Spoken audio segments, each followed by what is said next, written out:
প্ৰথমে মই আজি এই সংবাদ মেলত উপস্থিত হোৱাৰ বাবে মই আপোনালোকক অশেষ ধন্যবাদ জ্ঞাপন কৰিছোঁ। আমি এইটোৱে ক'ব বিচাৰোঁ যে অসম আৰক্ষীৰ উপ পৰিদৰ্শক সৎসাহসী নিষ্ঠাবান SI জোনমণি ৰাভাক যি পৰিকল্পিতভাৱে হত্যা কৰিলে তাৰ বাবে আমি ন্যায় বিচাৰিছোঁ আৰু সেইকাৰণে আমি ন্যায় বিচাৰিবলৈ বাধ্যতা হৈছোঁ যে আপোনাৰ জোনমণি ৰাভাৰ যি ৰৈ থকা এল্টো বাহনত যে ট্ৰাকখনে খুন্দিয়াইছিল তাক একমাত্ৰ প্ৰত্যক্ষদৰ্শী আপোনাৰ কি নাম আছিলে প্ৰণৱ দাস ওৰফে নালিয়া, তেখেতেও আপোনাৰ সংবাদ মাধ্যমত আকৌ যি বক্তব্য দাঙি ধৰিছে তাতো স্পষ্ট কথা। আৰু অসম আৰক্ষীৰ যি পেট্ৰলিং ডিউটিত থকা আপোনাৰ কি নাম আছিলে এইটো কিবা ভূঞা বুলি, তেখেতো যি কল ৰেকৰ্ডিং মানে ভাইৰেল হৈছিল তাতো গোটেই অসমবাসীয়ে গম পাইছে যে SI জোনমণি ৰাভাক নিৰ্মমভাৱে মানে হত্যা কৰা হৈছে। গতিকে আমি এইটোৱে চৰকাৰক দাবী জনাওঁ যে CBIক দিম বুলি কৈ আজিলৈকে CID দ্বাৰা তদন্ত কৰি থকা হৈছে আৰু যিখিনি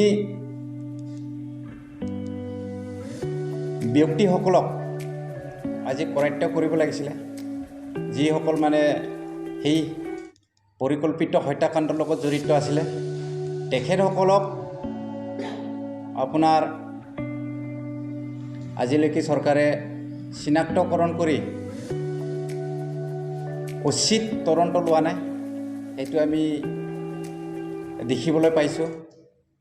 গতিকে আজি সংবাদ মেলৰ যোগেদি মই অসম চৰকাৰক এইটোৱে ক'ব বিচাৰোঁ যে SI জোনমণি ৰাভাৰ যি পৰিকল্পিত হত্যাকাণ্ড সেই হত্যাকাণ্ডটো অতি সোনকালে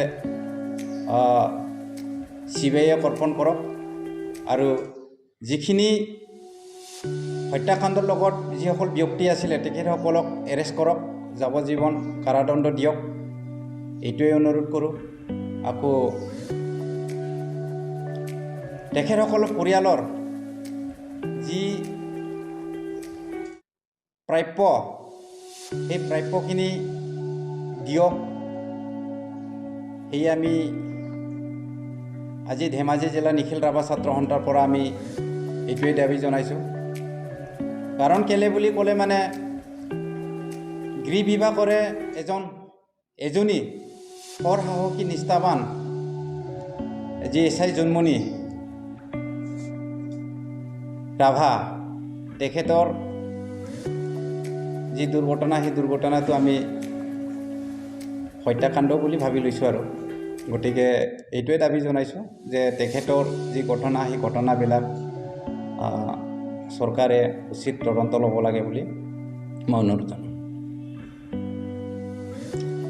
এইটো কথাই জল আৰু পটকৈ ওলাই পৰিছে যে সেইটো ঘটনাটো পৰিকল্পিত হত্যাকাণ্ড বুলিয়ে ধৰিব পাৰিব তাতে, কাৰণ গোটেই ঘটনাটো প্লানিং কৰি তাক মাৰ্ডাৰ কৰা হৈছিল যেন অনুভৱ হয়। কাৰণ যি এটা জেগাৰ পৰা ট্ৰাক চালকজন গৈ সেইখন জেগাত মানে সময় যি থাকে সেইখিনি সময়ো মানে আপোনাৰ সঠিক সময় নহয়। গতিকে সেইখিনি কথাত অসমৰ ৰাইজে ইমান অকৰা হৈ থকা নাই, গতিকে অসমৰ গোটেই ৰাইজে আজি বুজি পাবলৈ নুবুজাকৈ থকা নাই। এইটোৱে আৰু কথাটো, এইটো নিশ্চয় মানে আমি হত্যাকাণ্ড বুলি ভাবিছোঁ আৰু পৰিকল্পিতভাৱে তাক হত্যা কৰিছে বুলি আমি কওঁ আৰু তাক। গতিকে অতি সোনকালে মানে ন্যায় দিব লাগে। জোনমণিৰ যি আত্মা, তেখেতেতো আমি ন্যায় পোৱা নাই বুলি ভাবোঁ। ফাৰ্ষ্ট ট্ৰেকত আদালতত কিবা কৰি পিনি আপোনাৰ ন্যায়বিলাক তদন্ত কৰি যাব লাগে। আকৌ তেখেতৰ দুৰ্ভগীয়া পৰিয়াল, এই পৰিয়ালকো মানে আপোনাৰ চৰকাৰ ফালৰ পৰা যি সাহাৰ্য দিব লাগে সেইখিনিও দিব লাগে বুলি আমি দাবী জনাওঁ। আজি নাৰায়ণপুৰ ৰাভা অসমীয়া ভৱনত নিখিল ৰাভা ছাত্ৰ সন্থা আৰু ৰাভা উন্নয়ন পৰিষদ দাবী সমিতিৰ এটি সংবাদমেল। পোনপ্ৰথমে মোৰ সংবাদ বন্ধু বৰ্গলৈ সকলোৱে নমস্কাৰ জ্ঞাপন কৰিলোঁ। আজিৰ সংবাদমেল পতাৰ উদ্দেশ্যটো এইটোৱে, কিছুদিন আগত অসমৰ আদিবাসী জনগোষ্ঠীক আদিবাসী উন্নয়ন পৰিষদ গঠন ঘোষণা কৰিলে ইতিমধ্যে। গতিকে তাক আমি বিৰোধিতা নহয়, আমাৰ নিখিল ৰাভা ছাত্ৰ সন্থা আৰু ৰাভা উন্নয়ন দাবী সমিতিখনে আমি সম্পূৰ্ণ সমৰ্থন জনাইছোঁ। গতিকে সমান্তৰালকৈ আমাৰ ৰাভা হাছঙৰ বাহিৰত বসবাস কৰা যথেষ্টখিনি ৰাভা জনসংখ্যা আছে, আৰু এই ৰাভা হাছঙৰ বাহিৰত বসবাস কৰা ৰাভাসকলে আমি 2013 চনৰ পৰাই ৰাভা উন্নয়ন পৰিষদ গঠনৰ দাবীত আমি অসম চৰকাৰক বাৰম্বাৰ দাবী জনাই আহিছোঁ আৰু বিভিন্ন ধৰণৰ ধৰ্ণা কাৰ্যসূচী লৈ আহিছোঁ। তৎসত্ত্বেও আজিৰ তাৰিখলৈকে ৰাভা উন্নয়ন গঠন কৰি দিয়া হোৱা নাই। সেইকাৰণে আজি এই সংবাদমেল আমি আয়োজন কৰিছোঁ। গতিকে যি আদিবাসীসকলক আদিবাসী উন্নয়ন পৰিষদ গঠন কৰিছে, আমি তাক সম্পূৰ্ণ সমৰ্থন জনাইছোঁ। তাৰ সমান্তৰালকৈ আমাৰ ৰাভাসকলকো ৰাভা উন্নয়ন পৰিষদ অতি শীঘ্ৰে গঠন কৰি দিব লাগে বুলি বৰ্তমানৰ চৰকাৰখনক অনুৰোধ জনাইছে। ছেপ্টেম্বৰ 2022 স্বাক্ষৰিত আদিবাসী চুক্তি অনুসৰি যোৱা 31 মে 2023 তাৰিখৰ অসম কেবিনেটে আদিবাসীৰ বাবে উন্নয়ন পৰিষদ ঘোষণা কৰিছে। আমি ৰাভা উন্নয়ন পৰিষদ দাবী সমিতিয়ে আদৰণি জনাইছোঁ। ইয়াত ৰাজনৈতিক, অৰ্থনৈতিক আৰু শৈক্ষিক আকাংক্ষা পূৰণ কৰিবলৈ গঠন কৰিবলগীয়া পৰিষদখনে আদিবাসীসকলৰ সামাজিক, সাংস্কৃতিক, ভাষিক আৰু জাতিগত পৰিচয় সুৰক্ষিত, সংৰক্ষণ আৰু প্ৰচাৰ কৰাৰ লগতে আদিবাসী উদ্যোগিত গাঁও বা অঞ্চল আৰু চাহ বাগিচা অঞ্চলৰ দ্ৰুত বিকাশ নিশ্চিত কৰিব বুলি আমাৰ বিশ্বাস। তো ইয়াৰ সমান্তৰালভাৱে ৰাভা উন্নয়ন পৰিষদ দাবী সমিতি আৰু অন্যান্য ৰাভা জাতীয় সংগঠনসমূহেও ৰাভা হাছং স্বায়ত্তশাসিত পৰিষদৰ আওতাৰ বাহিৰত বসবাস কৰা ৰাভাসকলৰ বাবে অতি শীঘ্ৰে ৰাভা উন্নয়ন পৰিষদ গঠন কৰাৰ বাবে চৰকাৰৰ ওচৰত এইবালেও দাবী জনাই অহা হৈছে। তো ৰাভা হাছং স্বায়ত্তশাসিত পৰিষদ এলেকাৰ বাহিৰত বসবাস কৰা অসমৰ চৌদিশে, বিশেষকৈ ওদালগুৰি, বাক্সা, কামৰূপ, চিৰাং, কোকৰাঝাৰ, বঙাইগাঁও, কাৰ্বি আংলং, ধেমাজি, ধুবুৰী, গোলাঘাট, শোণিতপুৰ, তেজপুৰ, নগাঁও, ডিব্ৰুগড়, লখিমপুৰ, বিশ্বনাথ চাৰিআলি, শিৱসাগৰ, তিনিচুকীয়া, দৰং, শিলচৰ, বৰপেটা, নলবাৰী, যোৰহাট আৰু হাইলাকান্দি আদি জিলাসমূহত সিঁচৰিত হৈ বসবাস কৰি থকা প্ৰায় 3,50,000ৰো অধিক ৰাভা সম্প্ৰদায়ৰ লোকসকলৰ আৰ্থ-সামাজিক, ৰাজনৈতিক, শৈক্ষিক আৰু সাংস্কৃতিক দিশত অতিকৈ পিছপৰা, যাৰ ফলশ্ৰুতিত অসমৰ ভূমিপুত্ৰ জনজাতি জনগোষ্ঠী সম্প্ৰদায়ৰ লোক হোৱা স্বত্তেও ৰাভাসকলে ভৱিষ্যত নিৰাপত্তাহীনতাত ভুগিব লগা হৈছে। সেয়েহে ৰাভা হাছং স্বায়ত্তশাসিত পৰিষদৰ আওতাৰ বাহিৰত বসবাস কৰা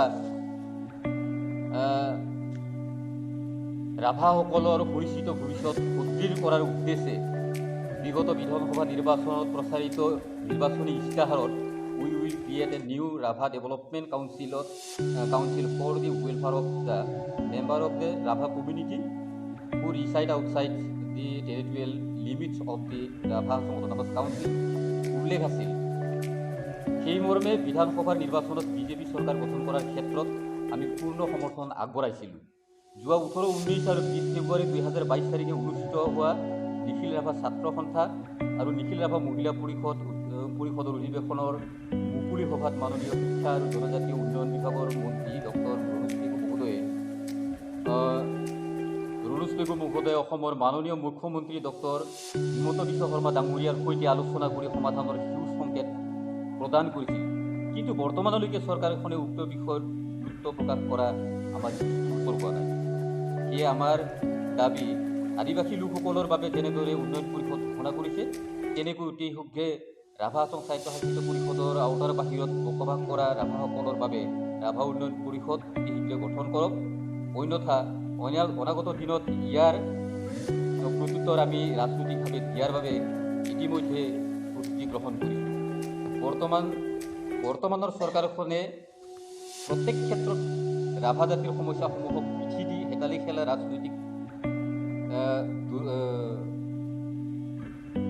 খেলা জাতিটোক দুৰ্বল ভাবি গুৰুত্ব নিদিয়া ৰাজনীতি কোনো পধ্যে আমাৰ গ্ৰহণযোগ্য নহয়। আমাক মূৰ্খ সদায় ৰাজনীতি মুনাফাৰ কথা চিন্তা কৰা বন্ধ কৰক। অন্যথা অনাগত দিনত সচেতন ৰাভা ৰাইজে ভাল বেয়া বিচাৰ কৰি ঐক্যবদ্ধভাৱে সঠিক সিদ্ধান্ত নিশ্চয় গ্ৰহণ কৰিব। নিজৰ প্ৰাপ্য অধিকাৰ আৰু মৰ্যাদাৰ কথা চিন্তা কৰি সঠিক সিদ্ধান্ত গ্ৰহণ কৰি নিশ্চয় ইয়াৰ প্ৰত্যুত্তৰ ৰাইজে নিশ্চয় চৰকাৰখনক